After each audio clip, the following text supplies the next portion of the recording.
Cole, you might need to swivel your desk so you can see, okay?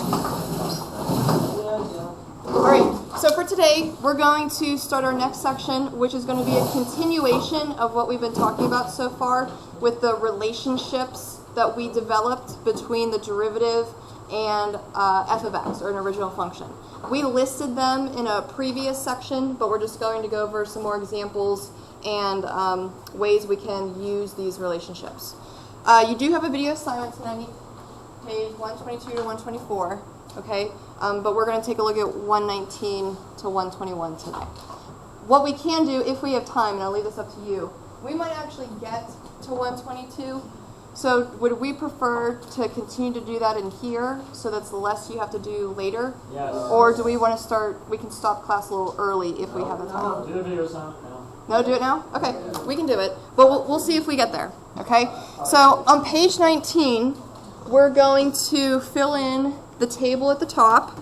And again, this is just reiterating some of the connections we have between a derivative, which means slope of tangent line, and an original function. So if our derivative is 0, what do we know about the original function graph? Can you describe what it looks like or what it's doing? Anything like that? If you have a 0 slope. Max or min, there we go. So we'll say max / min. Okay, these are, we'll say potential. Okay, you could have a max, you could have a min, but actually when you go through the video assignment tonight, maybe you don't have one of those. Okay, that's when it gets a little interesting. So potential max or min, I like it. What if your derivative, aka slope, is positive? Greater than 0? Your function's increasing, good. What if your derivative is less than 0? The original function is decreasing, perfect. What if your derivative changes from positive to negative? So that means your original graph is changing from increasing to decreasing. It's a max. Good. And then what if the derivative changes negative to positive? Min. Perfect. Okay, we've talked about those relationships before, so we're just going to reiterate it in this table. Hello, guys. All right, just find a seat, okay? I can actually vouch for that. Okay, thank you. All right, so one thing, we will be using these relationships a little bit later, but for now, I want to take a moment and actually graph what a derivative function would look like. So remember, derivative means slope of the tangent line. So we're going to let this graph on the left-hand side represent f of x, okay, the original function. And at these various points on here, we're going to roughly estimate what the slope is, and then we'll plot that information on the derivative graph. So for our first one, which was an x value of -7, if you were, to the best of your ability, draw a tangent line, what would the slope of that tangent line be? About 3. Okay, so on the graph of the derivative, we'll go to the x location of -7, and you said the slope was 3, so we'll plot a point at 3. Okay, that was the slope value. We're going to repeat the process. Go to the next point, which is at -6. Draw a tangent line. What's the slope roughly? 2? Okay. So -6, and we said the slope was 2. Next point is at -4. Slope of the tangent line? 0, all right. Next point is at -2. What's the slope roughly? -1? Okay. These are estimates. All right, next point's at -1. Little tangent line in there. What's the slope at that spot?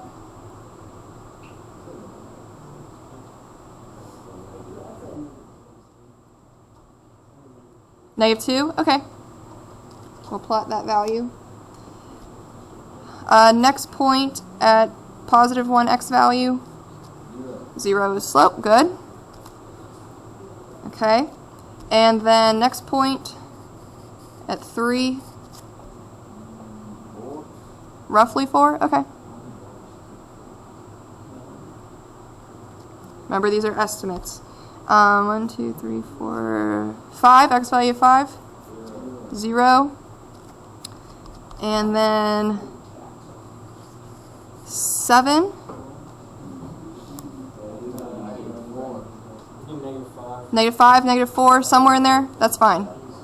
Okay? These are estimates. Okay? So notice how as we start to pick kind of random points on f of x, we can estimate the derivative, okay, the slope of the tangent line, and if we were to actually plot that information, we can create a derivative graph. Now, looking at these points we plotted, most of them were estimations, but some of them were exact. Which ones were exact? The 0 ones, right? The maxes and mins, because those are always flat horizontal tangent lines. So these points on your x-axis are for sure there. All the other ones are estimates. So what I want you to do is kind of trace the points that you put on there, but you don't necessarily have to go through them. The only points you definitely have to go through are the x-intercepts. So maybe the graph looks something like that. Okay, you're using the other points as a guide, but the main ones that you definitely need to have are those x-intercepts. Okay, maybe if you want to connect them even better, look something like that. Okay, you just need to have some type of graph, getting as close to those points as possible. All right, now that we have this derivative graph, we're going to see if it actually makes sense. Can you tell me what type of function f of x was? Can you recognize it by name? X to the 4th, which was, that's quartic. Okay? If you take a look at the derivative graph, what is that classified as? X to the 3rd, right? So this would be cubic. Let me ask you this. If you were to take the derivative of x to the 4th, wouldn't you eventually get like a 4x cubed, right? A cubic graph? So notice how it makes sense according to our power rule. If you start with a quartic and you take a derivative, you got to drop the power by 1, so that would be your cubic graph, okay, your derivative graph. Let me ask you this, okay? Let's say I wanted to go another derivative. Okay, the second derivative. You could draw tangent lines on here, okay, continue the process, but can we say what that graph would be? Quadratic, right? X squared. What would the third derivative graph be? Linear, okay? What would the fourth derivative graph be? A number, aka constant, okay? Perfect. What about the fifth derivative graph? The derivative of a constant? 0, right? You'd have a horizontal line at 0. So if we're starting with an original function, we can anticipate what the derivative graphs might look like now that we are familiar with that power rule. Okay? Kind of interesting tying it all together. All right. Let's go ahead and check out page 120. So from here, we're going to take a graphical approach to recognizing these relationships between the f of x and the f prime of x. Okay, so we're going to be looking at graphs. In the video assignment tonight, you're going to be looking at just an equation, okay, what's considered an algebraic approach or an analytic approach. So this graph given to us is f of x, okay, so this is an original function, and we're going to try to answer some different questions based off of this graph. So the first one says approximate, okay, estimate the value for the derivative at 4. Can we do that? How do you want to try to do that?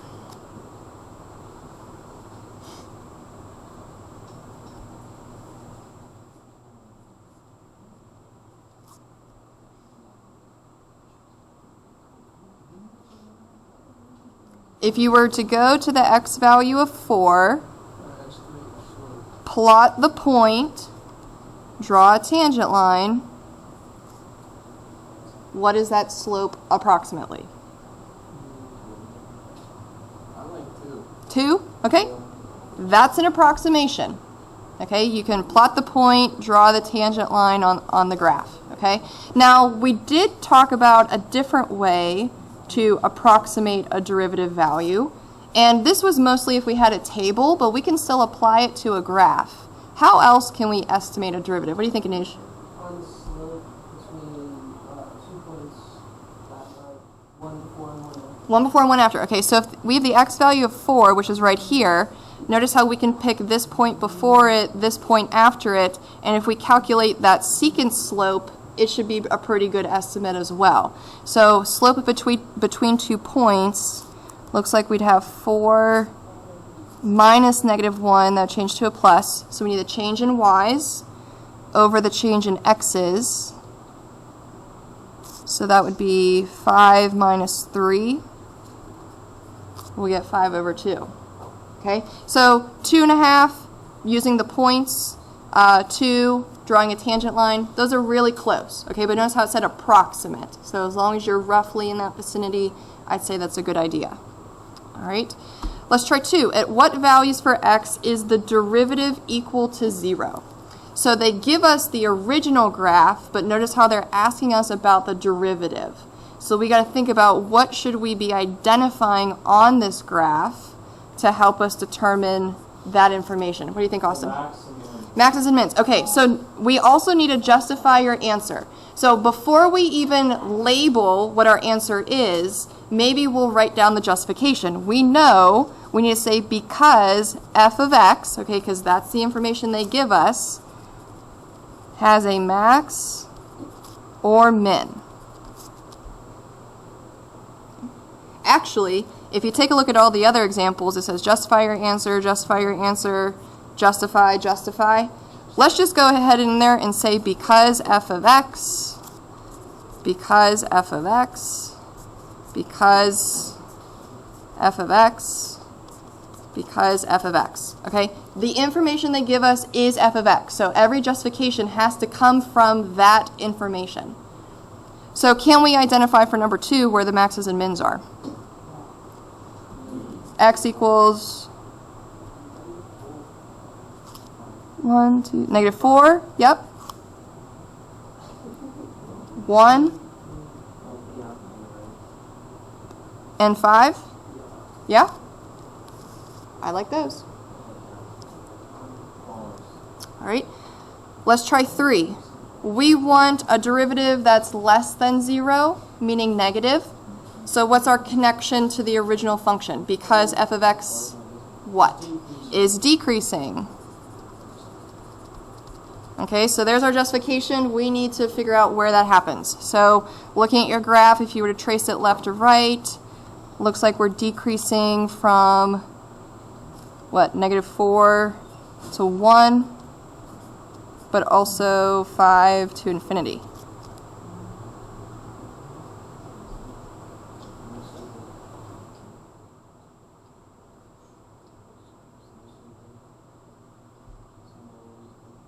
All right, let's go ahead and check out 4. On what intervals is our derivative greater than 0, meaning positive?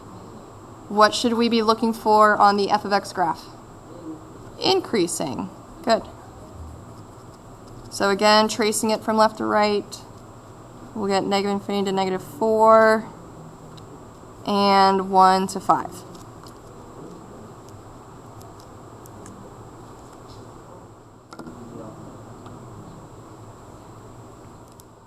Are we doing okay?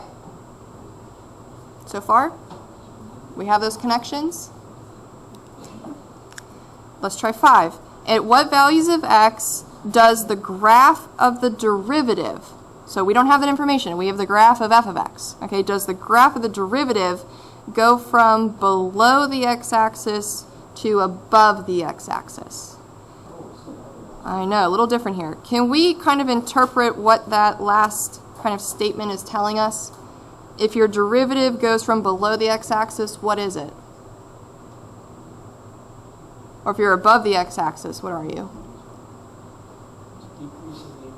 Okay, perfect. So if the derivative goes from negative to positive, okay, below the x-axis to above the x-axis, notice how our justification, though, has to state something about f of x. So if the derivative goes from negative to positive, then f of x goes from decreasing to increasing. All right, so f of x changes decreasing to increasing.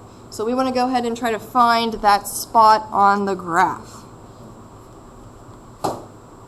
At the top, where do we change from decreasing to increasing?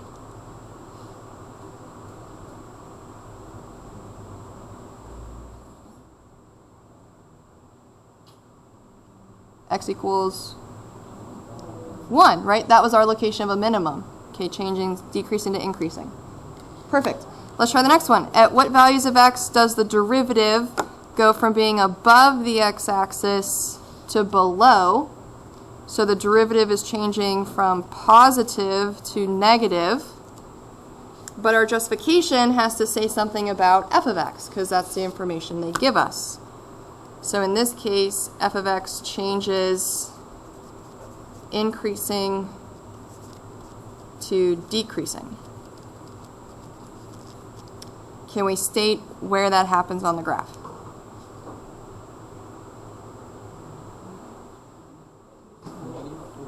-4 and 5. Those were our maxes, right?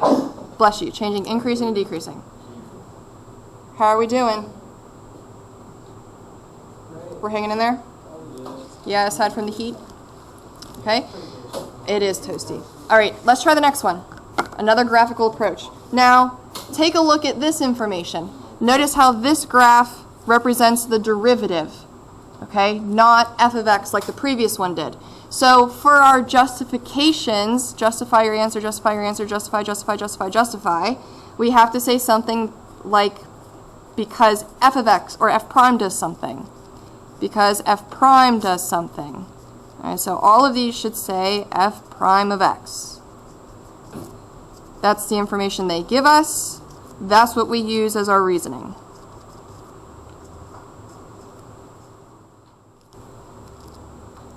Actually, maybe we'll skip 6 and 7 before we get too far ahead of ourselves. Okay, those are probably asking us something different. All right. Let's check out 1. On which interval is the graph of f of x increasing? So what's that relationship we need between f of x and f prime? Good, Anush? Positive. All right, so f of x is positive. Okay. So that's what we need to look for on this graph. That's our justification. So where is this graph positive? There we go. We're above the x-axis. Good.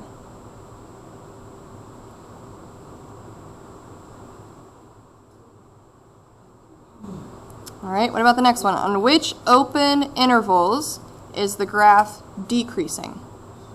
So what's our connection to the derivative? Is negative.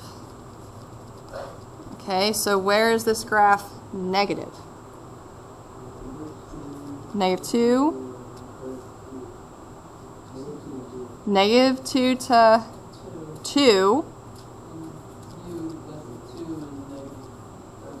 2 to 4, right. We have to skip over 2 because you're not negative there, you're actually 0. Okay, so we'll skip over that spot. All right, next one. At which values of x does the graph have a horizontal tangent? What does that mean? The derivative is 0, okay, equals 0. So we got to look at our graph. Where is this graph of the derivative equal to 0?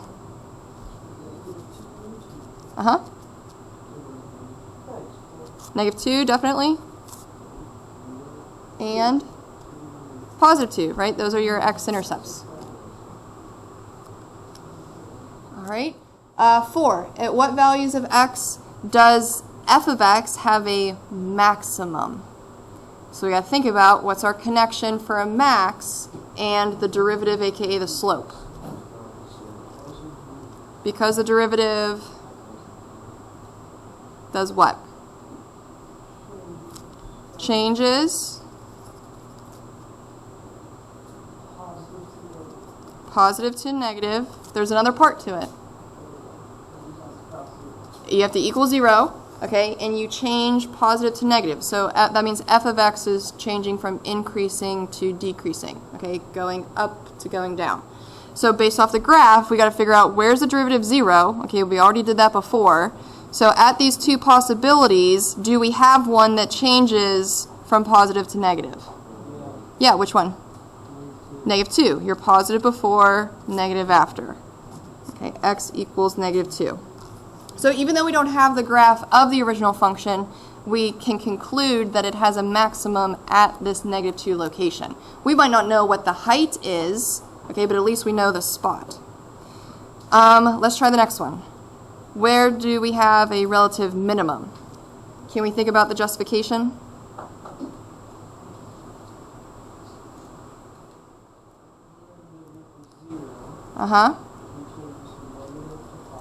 And changes negative to positive. So take a look at your graph. These are our only two options for 0. Do we have a spot where it changes negative to positive? No, because this one's negative before and still negative after, right? So we can say no minimum because f of x equals 0 and changes negative to positive at no point.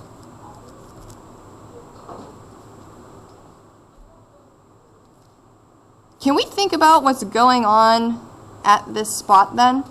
If you know your derivative is 0, okay, you have a horizontal tangent line, but you're increasing before and, you're decreasing before and decreasing after.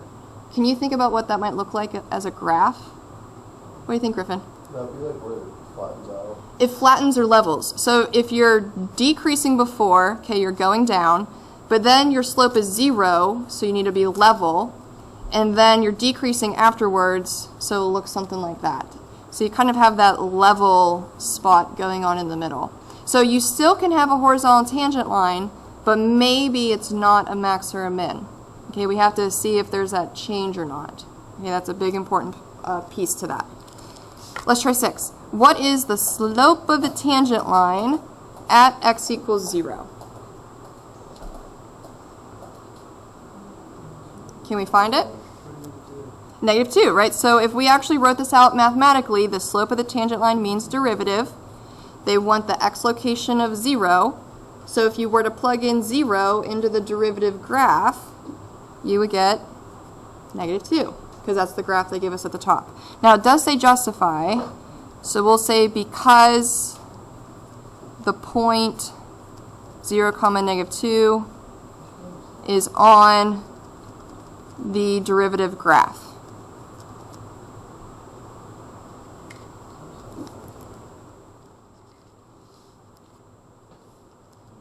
All right, let's check out 7. What is the slope of the normal line at the point x equals 4? Can we think about what we got to try or look at?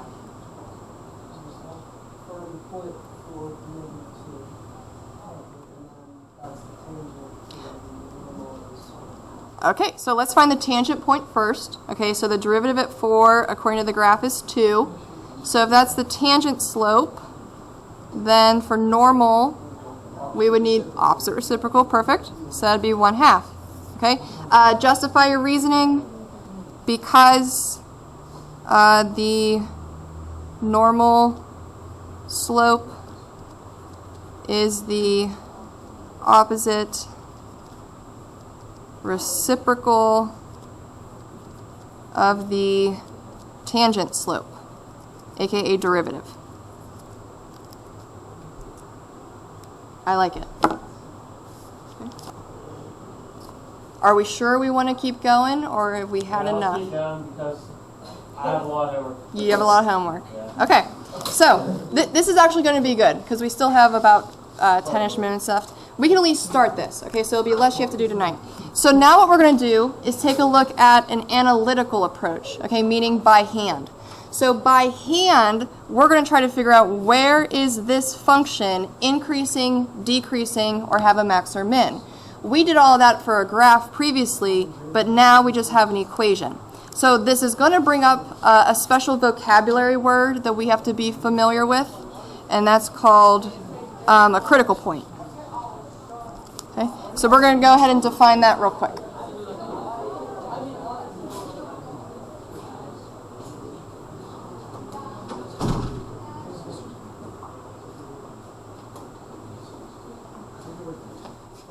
All right, so a critical point is an x value where a function has a potential max or min.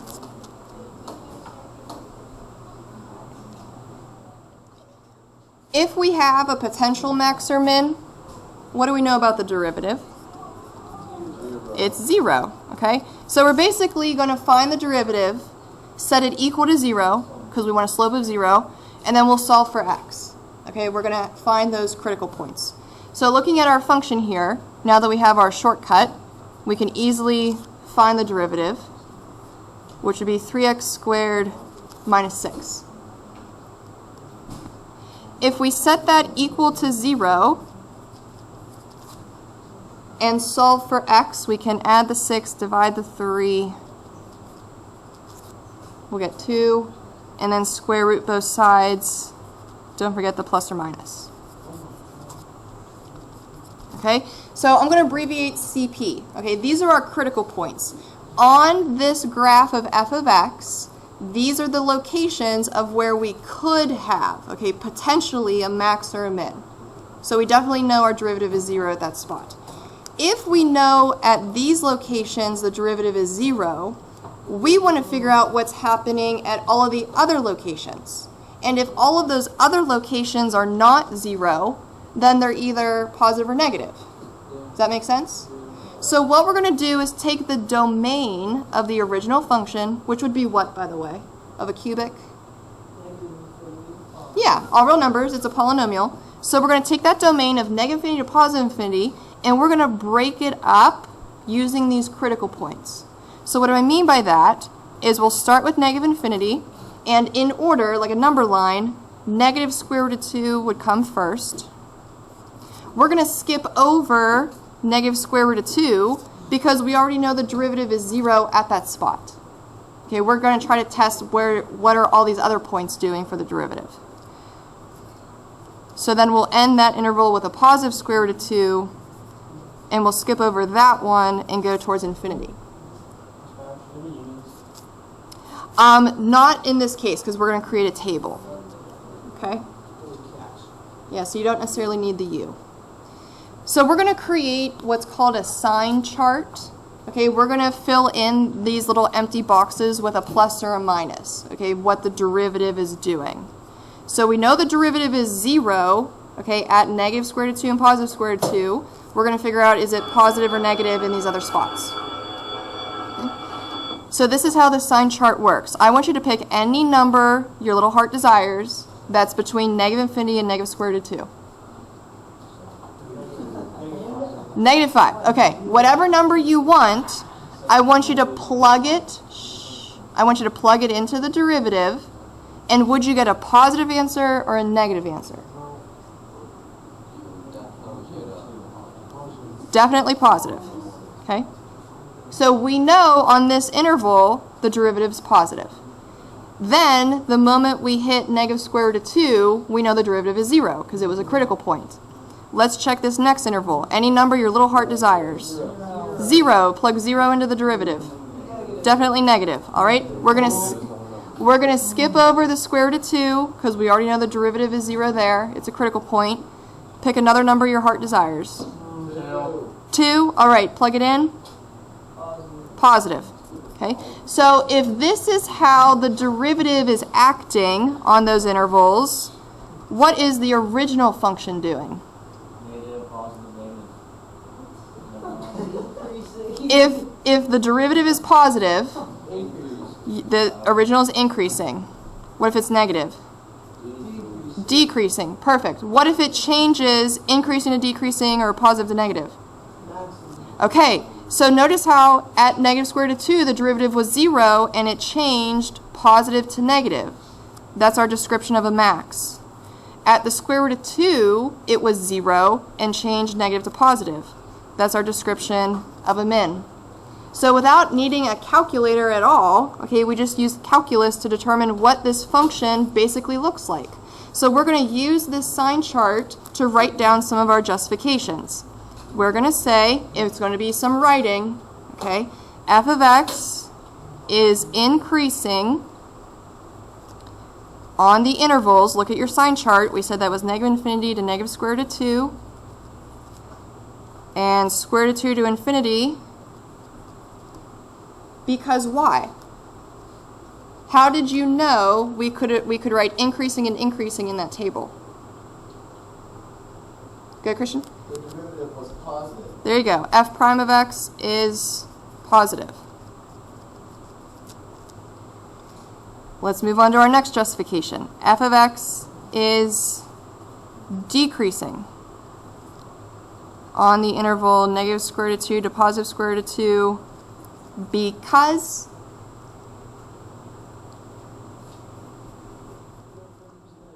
f of x is, or f prime, the derivative, is negative. Perfect. All right, now we were also able to label maxes or mins, so we're going to provide our justification why. F of x has a max at the x location of negative square root of 2 because, okay, how did we know this was a max? Go to Noosh. The derivative was 0 and changed from positive to negative. And changes, I'll abbreviate plus to minus, okay, positive to negative.